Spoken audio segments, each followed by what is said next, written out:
ಎಂದು ಆಶ್ವಾಸನೆಯನ್ನು ಕೊಟ್ಟಿದ್ದಾರೆ. ನಾವು ನಿಮ್ಮ ಬೇಡಿಕೆಯನ್ನು ಒಪ್ಕೊಂತೀವಿ, ಕನಿಷ್ಠ ತಿಂಗಳಿಗೆ 10,000 ರೂಪಾಯಿಯನ್ನು ಕೊಡ್ತೀವಿ ಅಂತ ಭರವಸೆ ಕೊಟ್ಟಿದ್ರು. ಆದ್ರೂ ಸಹಿತ ಇಲ್ಲಿವರೆಗೂ ಕೊಟ್ಟಿಲ್ಲ ಅನ್ನೋದು ನಿಮ್ಮ ಒಂದು ಬೇಡಿಕೆ.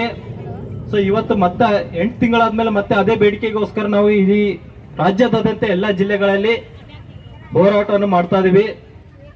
ನಿಮ್ಗೆಲ್ಲ ಗೊತ್ತಿದೆ ಇವತ್ತಿನ ಕಂಡೀಷನ್ ಯಾವ ರೀತಿ ಇದೆ. ಮಳೆಗಾಲ ಇವತ್ತು ಎಲ್ಲಾ ಜಿಲ್ಲೆಗಳಲ್ಲಿ ಮಳೆ ಅನ್ನೋದೇ, ಚಳಿ ಅನ್ನೋದೇ. ನಮ್ಮ ಆಶಾ ತಾಯಂದಿರು ಇವತ್ತು ಹಗಲು ರಾತ್ರಿ ಹೋರಾಟದಲ್ಲಿ ಧುಮುಕಿದ್ದಾರೆ. ಸೊ ಅವರ ಕಷ್ಟನ ಇವತ್ತು ಸರ್ಕಾರ ಯಾಕೆ ಅರ್ಥ ಮಾಡ್ಕೋತಾ ಇಲ್ಲ?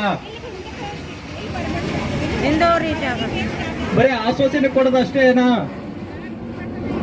ಅರೆ ಮಾತು ಕೊಟ್ಟಿದ್ದು ಉಳಿಸ್ಕೋಬೇಕಲ್ಲ ಇವತ್ತು ಸರ್ಕಾರ, ಅದು ಮಾಡ್ತಾ ಇಲ್ಲ ಇವತ್ತು ಸರ್ಕಾರ.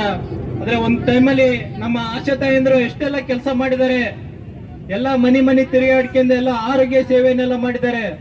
ಇವನ್ ಕೋವಿಡ್ ಅಂತ ಸಂದರ್ಭದಲ್ಲಿ ಎಲ್ಲರೂ ಮನೆಯಲ್ಲಿದ್ರೆ ನಮ್ಮ ಆಶಾ ತಾಯಂದ್ರು ಎಲ್ಲ ಮನಿ ತಿರುಗಾಡ್ಕೊಂಡು ಅವರ ಆರೋಗ್ಯನ ಕ್ಷೇಮವನ್ನೆಲ್ಲ ವಿವರಿಸಿದ್ದಾರೆ.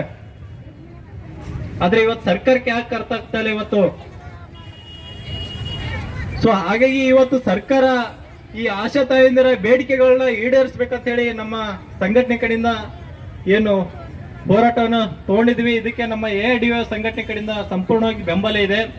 ಅದೇ ರೀತಿ ನಮ್ಮ AIDYO all India democratic youth organisation ಏನು ಇದೆ, ಇದು ಆಲ್ ಓವರ್ ಇಂಡಿಯಾ ಆರ್ಗನೈಸೇಷನ್. ಇಡೀ ದೇಶದಾದ್ಯಂತ ಯುವ ಜನರ ಸಮಸ್ಯೆಗಳು ತಗೊಂಡೆಲ್ಲ ಹೋರಾಟಗಳೆಲ್ಲ ಬೆಳೆಸ್ತಾ ಇದೀವಿ.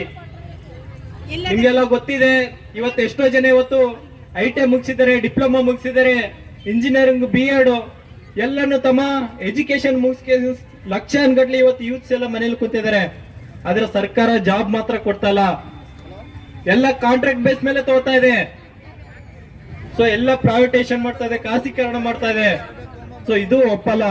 ಇವತ್ತು ರಾಜ್ಯ ಸರ್ಕಾರದಲ್ಲಿ ಸುಮಾರು ಸರ್ಕಾರಿ ಇಲಾಖೆಗಳಲ್ಲಿ 44 ಇಲಾಖೆಗಳಲ್ಲಿ 2,50,000 ಪೋಸ್ಟ್ಗಳು ಖಾಲಿ ಇದ್ರು ಸಹಿತ ಇವತ್ತು ಸರ್ಕಾರ ಭರ್ತಿ ಮಾಡ್ಕೋತಲ್ಲ. ಸೊ ಅವೇ ಪೋಸ್ಟ್ಗಳನ್ನ ಭರ್ತಿ ಮಾಡ್ಕೊಂಡ್ರೆ ಇವತ್ತು ಎಷ್ಟೋ ಯುವ ಜನರು ತಮ್ಮ ಫ್ಯಾಮಿಲಿಯನ್ನು ಆರ್ಥಿಕವಾಗಿ ಮುನ್ನಡೆಸಕ್ಕೆ ಎಷ್ಟೋ ಹೆಲ್ಪ್ ಆಗುತ್ತೆ. ಆದ್ರೆ ಇವತ್ತು ಸರ್ಕಾರ ಯಾವುದೇ ಇವತ್ತು ಯುವ ಜನರ ಪರವಾಗಿ, ವಿದ್ಯಾರ್ಥಿಗಳ ಪರವಾಗಿ ನೀತಿಗಳನ್ನ ತರ್ತಾ ಇಲ್ಲ. ಎಲ್ಲ ದೊಡ್ಡ ದೊಡ್ಡ ಶ್ರೀಮಂತರ ಪರವಾಗಿ ಕಾನೂನುಗಳೆಲ್ಲ ತರ್ತಾ ಇದೆ. ಇದನ್ನ ನಾವು ಅರ್ಥ ಮಾಡ್ಕೋಬೇಕು. ಇನ್ನೊಂದ್ ಕಡೆ ಇವತ್ತು ನೋಡ್ತಾ ಇದ್ವಿ, ಇವತ್ತು ಎಷ್ಟು ಸಾಂಸ್ಕೃತಿಕವಾಗಿ ಎಷ್ಟು ಅಧಪತನ ಆಗ್ತಾ ಇದೆ. ಇವತ್ತು ದಿನ ಸಾಂಸ್ಕೃತಿಕವಾಗಿ ಹಾಳಾಗ್ತಾ ಇದೆ. ಇವತ್ತು ದಿನನಿತ್ಯ ಪೇಪರ್ ಟಿವಿ ತೆಗೆದ್ರೆ ಇವತ್ತು ಹೆಣ್ಣು ಮಕ್ಕಳ ಮೇಲೆ ಆಗ್ತಕ್ಕಂಥ ದೌರ್ಜನ್ಯ ಅತ್ಯಾಚಾರಗಳು ದಿನನಿತ್ಯ ಹೆಚ್ಚಿಗೆ ಆಗ್ತಾ ಇದೆ ಇವತ್ತು. ಸೊ ಹೆಣ್ಮಕ್ಳು